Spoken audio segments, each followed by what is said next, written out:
दोस्तों, अगर आपका जेट प्लांट बार बार ख़राब हो जाता है या अच्छी ग्रोथ नहीं कर रहा है, तो आज मेरी बताई इस सॉइल मिक्सचर में अगर आप अपने जेट प्लांट की कटिंग को या फिर नर्सरी से लाकर जेट प्लांट को लगाते हैं, तो निश्चित ही रूप से आपका जेट प्लांट पूरे साल भर हरा भरा बना रहेगा और वो कभी ख़राब नहीं होगा।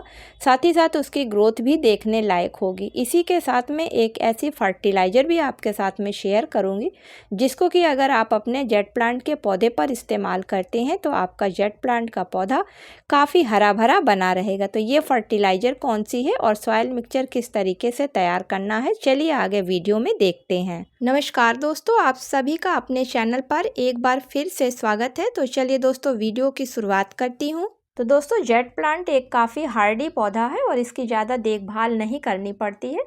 ये पौधा एक सकुलेंट पौधा है और इसकी पत्तियों में ही इसका खाना स्टोर रहता है। साथ में इस पौधे को बहुत आसानी से एक छोटी सी कटिंग के द्वारा पानी में भी ग्रो किया जा सकता है और मिट्टी में तो बहुत आसानी से ये पौधा ग्रो हो जाता है। दोस्तों, जेट प्लांट के पौधे को या जेट प्लांट की कटिंग को जब भी आप मिट्टी में लगाएं और आप चाहते हैं कि हमारा पौधा अच्छी तरीके से ग्रोथ करे तथा लंबे समय तक किसी तरीके की कोई उसमें प्रॉब्लम ना आए, तो उसके लिए जब भी आप मिट्टी तैयार करें तो उसमें 50% आप बगीचे की साफ़ मिट्टी ले लें और उसमें 25% आप बालू यानी कि जो रिवर का सैंड होता है उसको मिला लें। अगर आपके पास ये नहीं है तो आप लीव कंपोस्ट को भी यहाँ पर मिला सकते हैं। इसकी वजह से भी मिट्टी काफ़ी भुरभुरी हो जाएगी। इसके अलावा आप इसमें गोबर की खाद या फिर वर्मी कंपोस्ट खाद को भी बचे हुए परसेंट में मिलाकर जो मिट्टी आपकी तैयार होती है उस मिट्टी में अगर आप अपने जेट प्लांट को लगाते हैं तो आपके पौधे की ग्रोथ काफ़ी अच्छी होगी, पत्तियां भी नहीं पीली होंगी, साथ में पौधा लंबे समय तक आपका स्वस्थ भी बना रहेगा। दोस्तों, अगर आपके जेट प्लांट की ग्रोथ नहीं हो रही है तो उसके पीछे सबसे बड़ा कारण होता है कि पौधे को पूरी तरीके से धूप नहीं मिल रही है, क्योंकि जेट प्लांट के पौधे को कम से कम 4 से 5 घंटे की सुबह और शाम की धूप बहुत ज़रूरी होती है।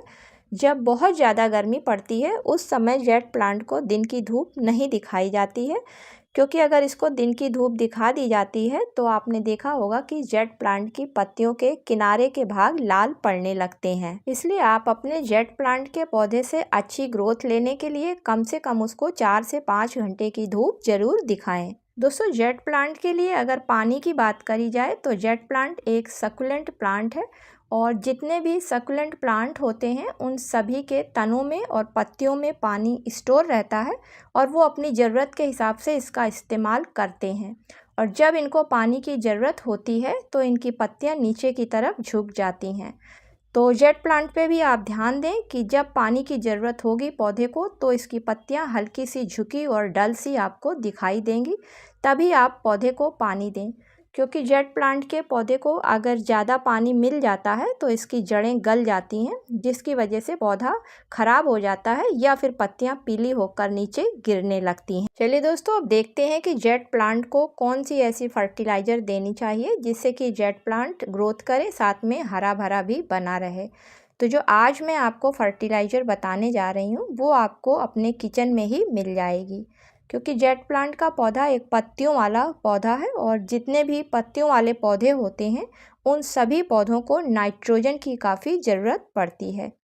इसलिए चाय की पत्ती का आज मैं यहाँ पर इस्तेमाल करूँगी, क्योंकि चाय की पत्ती में 4% नाइट्रोजन पाई जाती है। इसके अलावा और भी इसमें बहुत से पोषक तत्व पाए जाते हैं। इसके अलावा दोस्तों, टेनिन नामक इसमें एक एसिड भी पाया जाता है, जिसका जब पौधे पर इस्तेमाल किया जाता है तो पौधे की जड़ों में कोई बीमारी नहीं लगती है, साथ में जो नई पत्तियां निकलती हैं वो काफ़ी चमकदार होकर निकलती हैं। दोस्तों, इसको इस्तेमाल पौधे पर करने के लिए सबसे पहले अगर आपका पौधा 8 इंच के गमले में लगा हुआ है तो आप एक छोटा चम्मच फ्रेश चाय की पत्ती को ले लें और गमले की मिट्टी में अच्छी तरीके से मिला दें।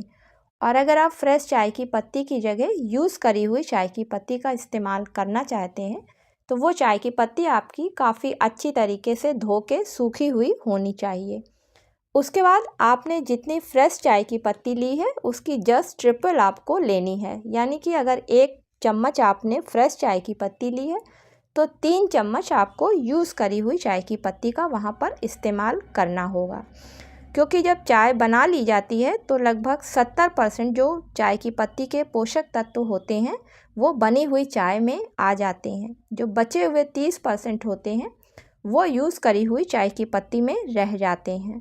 तो इसलिए 3 गुना आपको यूज़ करी हुई चाय की पत्ती को मिलाना होता है किसी भी पौधे में। दूसरा फ़ायदा चाय की पत्ती डालने से जेट प्लांट को मिलता है कि जेट प्लांट के पौधे को भुरभुरी यानी कि पोरस मिट्टी काफ़ी पसंद है, और जब चाय की पत्ती उसमें डाली जाती है तो ये मिट्टी को भुरभुरी बना देती है, जिसकी वजह से जेट प्लांट की ग्रोथ काफ़ी अच्छे से होती है। तो महीने में एक बार आप अपने सभी जेट प्लांट में यूज़ करी या फ्रेश चाय की पत्ती का अगर इस्तेमाल करते हैं तो आपके पौधे की ग्रोथ अच्छी होगी, साथ में जो उसमें पत्तियां होंगी वो काफ़ी चमकदार और बड़ी होंगी।